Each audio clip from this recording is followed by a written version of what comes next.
দেখো গরিবেরা, আমি আজকে হান্ডি দুম্বা রান্না করতেছি, তার জন্য সব মশলাপত্র দিচ্ছি।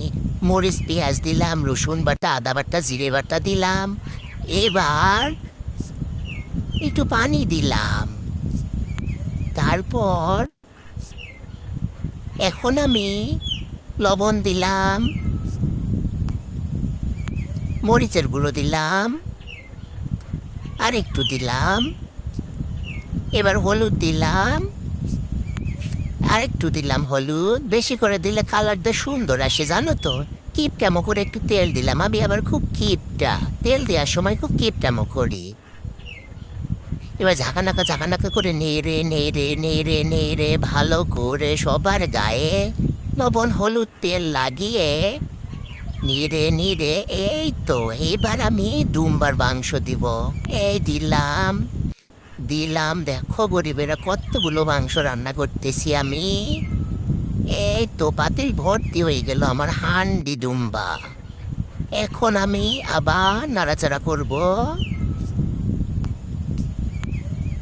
এই তো নাড়াচাড়া করতে করতে, ও মা, এ কি নাড়তে পারছি না তো, উতলাই উতলাই পড়ে যাচ্ছে। এত মাংস, বাবা বাবা, দেখো গরিবেরা, এত মাংস কোনোদিন রাঁধছো তোমরা? কোনোদিন রাঁধো নাই, জীবনেও রাঁধো নাই। এই তো কোনো রকম একটু নাড়লাম, নাড়তে পারলাম না, জোর করে নাড়লাম।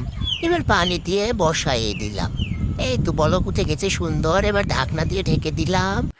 আমার রান্না হয়েই আসছে, এই যে কষাবো, এখন কষিয়ে নিব, ভালো করে কষাবো, কষাতে কষাতে কষাতে কষাতে লাল করে ফেলবো। এই দেখো কি সুন্দর না দুম্বার মাংস, অনেক ভাল লাগতেছে আমার।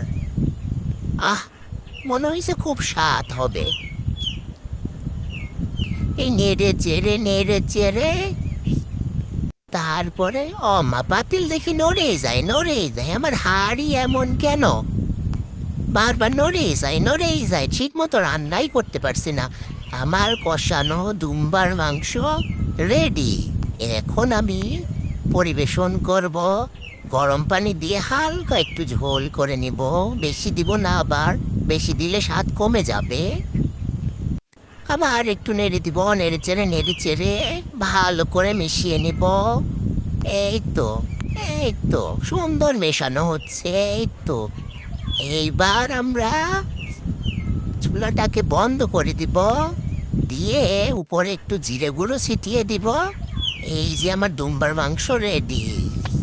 এখন শুধু খাবো আর খাবো। আহ, কি যে মজা, সেই স্বাদ সেই স্বাদ।